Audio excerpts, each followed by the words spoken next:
ভক্তের চরণেও আমার একটি নিবেদন, আমি প্রভুর চরণ চাই না, সে চরণ পাওয়ার যোগ্যতা আমার হয়নি, কিন্তু ভক্ত তো কমল মনের মানুষ, ভক্তের কাছে আমার নিবেদন, যেদিন পারের মধ্যে পার হয়ে যাবেন এই অধমকে স্বাধীন করে নিয়ে যাবেন, এই অধমের তো কোনো করি নেই যে কৃষ্ণ নামের নৌকায় চলে যাবো, এমন কোনো পুণ্য কখনো করিনি।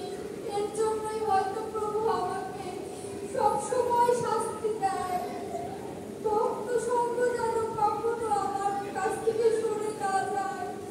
এই ভক্ত সঙ্গ ছাড়া আমি কিছুই চাই না। পৃথিবীতে যত লাঞ্ছনা বঞ্চনা, যত কথাই শুনি, এই কৃষ্ণ নাম যেন আমার মুখের থেকে যেন সরে না যায়, এই নিবেদন আপনাদের চরণে।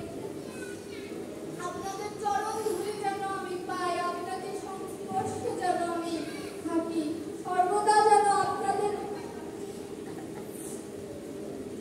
কৃষ্ণ মাখা বদন যেন দর্শন করতে পারি, এই হচ্ছে আপনাদের কাছে আমার নিবেদন। মীরাবাইয়ের কথা বলার উদ্দেশ্য একটাই, যাতে আমি মীরাবাই হতে নাই পারি, আপনারা যাতে মীরাবাইয়ের মতো কৃষ্ণ নাম আস্বাদন করতে পারেন।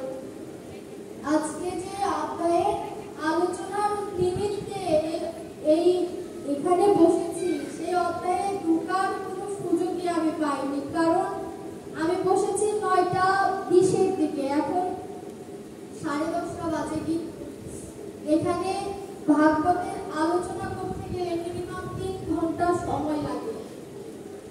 আমি যদি এখানে একটি অধ্যায়ের একটি শ্লোক যদি না বলতে পারি, আমার অপরাধ হয়ে যাবে। এর জন্য আপনাদের কাছে আমি আর কিছুটা সময় চাইব, আপনারা একটু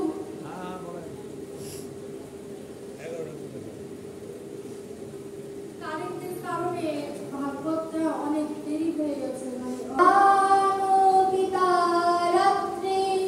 শারদ ফুল্ল মল্লিকা বিক্ষরন্ত মনুষ্যক্রে যোগমায়া মুখাশ্রিত,